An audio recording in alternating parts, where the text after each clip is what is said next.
नमस्कार, मैं डॉक्टर कनुप्रिया जैन हूँ। मैं एक ऑब्स्टेट्रिशियन और गायनेकोलॉजिस्ट हूँ, यानी लेडीज़ प्रॉब्लम्स की जो स्पेशलिस्ट होते हैं, और मैं क्लाउड9 लुधियाना में काम करती हूँ। ऑटो इम्यून डिजीज़ेज़ एक ऐसी बीमारी की कैटेगरी है जिसमें हमारी अपने शरीर के अगेंस्ट ही कुछ ऐसे एंटीबॉडीज़ या कुछ ऐसे तत्व बनाता है जिससे हम बीमार रहने लगते हैं।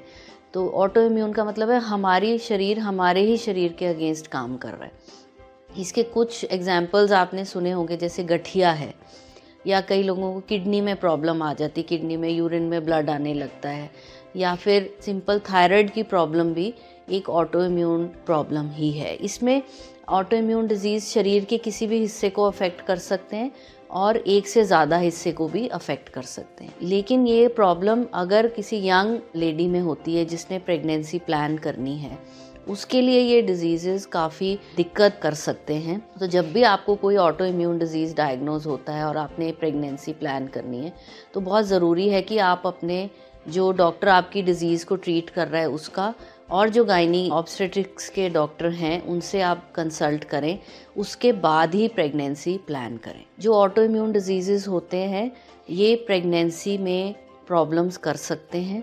इसकी वजह से अबॉर्शंस हो सकती हैं, इसकी वजह से ब्लड प्रेशर की शिकायत हो सकती है मदर को, इसकी वजह से बच्चे की ग्रोथ कम हो सकती है, इसकी वजह से ब्लीडिंग होने के चांसेस होते हैं, और डिलीवरी के बाद जो आपकी ऑटो इम्यून प्रॉब्लम है वो बढ़ भी सकती है।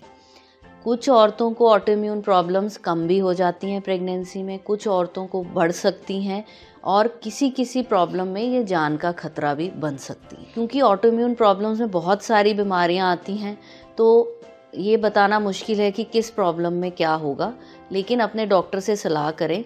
जब वो कहते हैं कि आपकी बीमारी अब कंट्रोल में है, यानी कि रेमिशन में है, तब आप प्रेगनेंसी प्लान करें।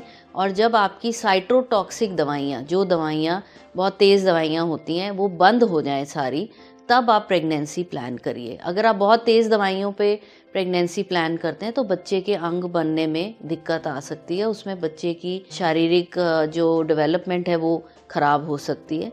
In short, auto immune diseases को सीरियसली लेना चाहिए और ये बच्चे और मदर पे इफ़ेक्ट कर सकते हैं। और पहले अपने डॉक्टर और गायनी के डॉक्टर से मिलके प्लान करके, जब डिज़ीज़ बिल्कुल काबू में आ जाए, फिर प्रेगनेंसी प्लान करें।